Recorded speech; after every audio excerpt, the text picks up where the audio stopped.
वासुदेवाय नारायणं नमस्कृत्य नरं चैव नरोत्तमं देवीं सरस्वतीं व्यासं ततो जयमुदीरयेत्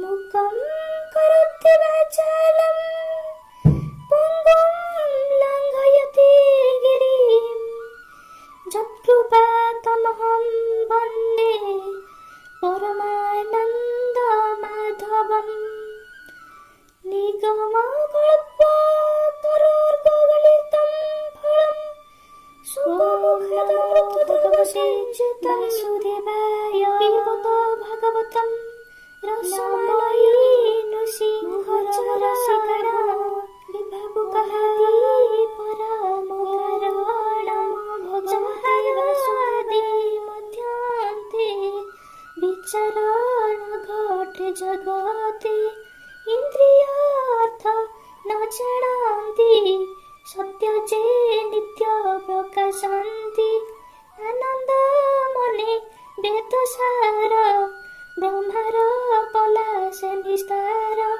जार स्वरूप हृदय चिंती वेद पुरुष न जानान्ति मृत्तिका विकार जे मंथ जल नले सुचंत्रित रूप रूप स्थिति तीनि जहा जोगरे अनुमानी स्वभावे नहे जे मंथ ये संख्य जोगींकर मत आत्मा प्रकाशे जन्म होई निरते कुहुक बोलाई सत्य परमानंद हरि जहा भाविले भवुतरी तार चरणे नित्य ध्यान करि तरन्ति शुद्धि जन से हरि पाद हृदय धरि प्रबंधे गीत नाद करी अशेष जगत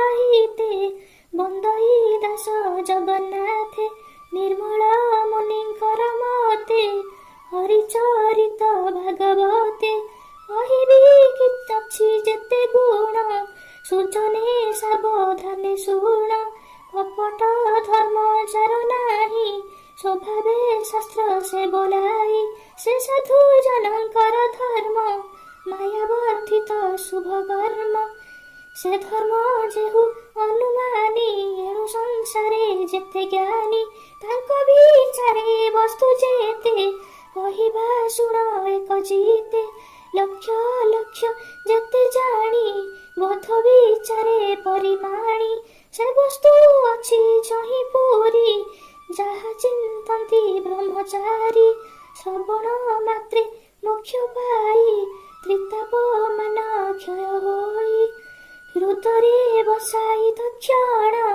अनादि प्रभु नारायण एणु अधिक अन्य ग्रंथे कि प्रयोजन ए जगते ए भागवतर महिमा के कही पारे गुण सीमा सकल देव होई वृक्षे फल फलिले अंतरिक्षे केते हे दिने पाछि तले वृक्ष पड़िले वायु बळे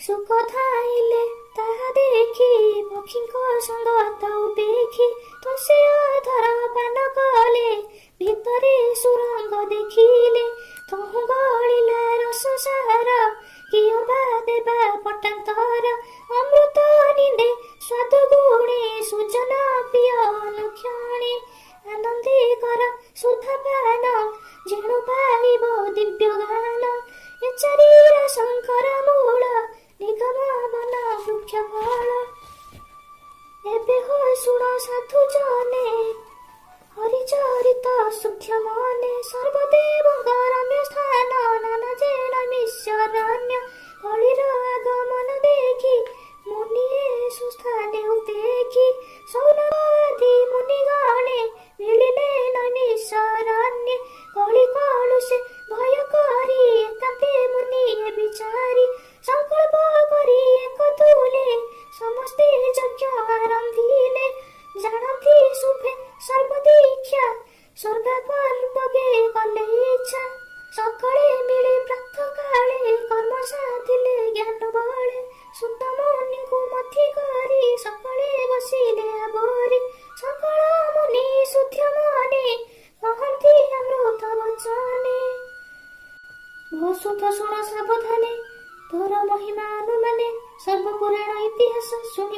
ସମ୍ଭାଷ।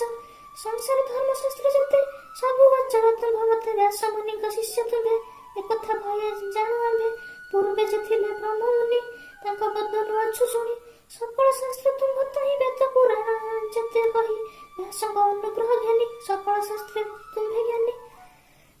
ଦୈବେ ଅଛି ଏହି ମତି ଯେ ଶିଷ୍ୟ ଗୁରୁରେ ଭକତି ଶିଷ୍ୟର ହିତ ଦୟା ବହେ ସକଳ ତତ୍ତ୍ୱ ଜ୍ଞାନ କହେ। ଏଣୁ ବ୍ୟାସଙ୍କ ଶିକ୍ଷା ଯେତେ ପ୍ରକାଶ ଆମ୍ଭର ଅଗ୍ରଦେ। ନିଶ୍ଚୟ ଏକାନ୍ତ ଶ୍ରେୟ ଯେତେ ଏ ଜୀବ ତରିବ ଯେ ମନ୍ତେ। ଯେଣୁ ତୁଟାଇ ବିଷ୍ଣୁ ମାୟା କହ ଆମ୍ଭରେ ଯେବେ ଦୟା। ଏ କଳି ଯୁଗେ ଯେତେ ପ୍ରାଣୀ ଅଳ୍ପ ଆୟୁଷ ପରିମାଣୀ। ସ୍ୱଭାବେ ମନ୍ଦ ବୁଦ୍ଧି ହୁଅନ୍ତି ପ୍ରାଣୀ କି ଉପଦ୍ରବ ଚିନ୍ତି। ଯୁଗ ବ୍ୟବହାର ପରିମାଣୀ ସକଳ ଧର୍ମ ଆମ୍ଭେ ଜାଣି। ଏ ପ୍ରଶ୍ନ ଶୁଭ ଆମ୍ଭ ମତେ ସାର ଉଦ୍ଧରି ଆମ୍ଭ ଜିତେ। କହ କେମନ୍ତେ ପ୍ରାଣୀଙ୍କର ଏ ଘୋର ମାୟାରେ ନିସ୍ତାର। ସେଣେ ପ୍ରସନ୍ନ ହୋଇ ହରି ଏ ଜୀବ ଆତ୍ମାକୁ ଉଦ୍ଧରି। ତୁମ୍ଭେ ପ୍ରଶ୍ନ ଯୋଗ ବେଳେ ପ୍ରକାଶ କର ବହି ତଳେ। କି ପ୍ରୟୋଜନେ ଜଗନ୍ନାଥ ଦେବକୀ ଉଦରେ ସମ୍ଭୂତ। ସେ ହେତୁ କହ ଶୁଦ୍ଧ ଚିତ୍ତେ ଆମ୍ଭେ ପଚାର ଜନହିତେ। ଘୋର ସଂସାରେ ପ୍ରାଣୀ ପଡ଼ି ଆତ୍ମା ନିସ୍ତାର ପଥ ଗୁଡ଼ି। ଯାହାର ନାମ ଉଚ୍ଚାରିଲେ ସଙ୍କଟ ତରିଯାନ୍ତି ଭଲେ। ୟା ଭୟ ଜୀବ ତେଜ ହରେ ସେ ହରି ନାମ ଶୁଣି ଡରେ। ଯାହାର ଚରଣେ ଆଶ୍ରୟ କରି ପତିତ ହୁଅନ୍ତି ବ୍ରହ୍ମଚାରୀ। ଶୁଦ୍ଧ କରନ୍ତି ସର୍ବଜନେ ଗଙ୍ଗା ଦେଶରେ ସ୍ନାନ ପାନି। ଯାହାର ଯଶ ଗୁଣ ଶ୍ଲୋକେ ପୁଣ୍ୟ ଭଜନ୍ତି ଏକା ଏକା।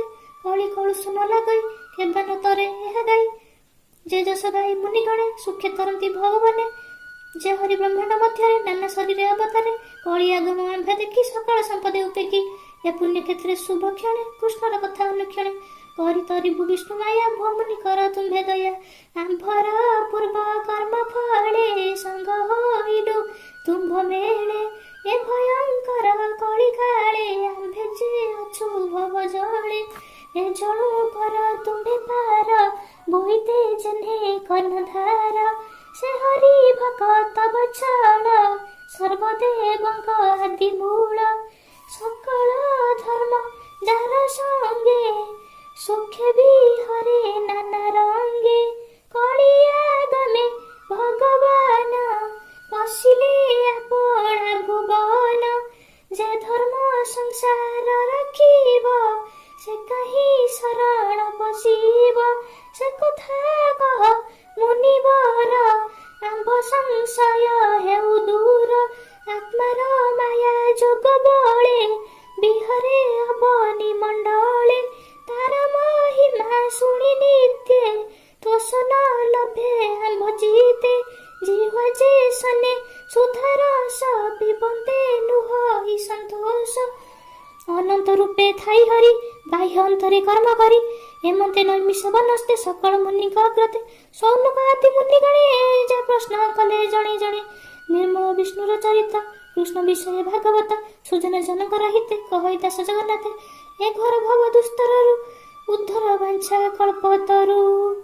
ଓಂ ଇତି ଶ୍ରୀ ଭାଗବତେ ମହାପୁରାଣେ ପରମହଂସ୍ୟାଂ ସଂହିତାୟାଂ ବୈୟାସିକ୍ୟାଂ ପ୍ରଥମ ସ୍କନ୍ଧେ ନୈମିଷ୍ୟ ଉପଖ୍ୟାନେ ऋषि प्रश्ने नाम प्रथम अध्यायः।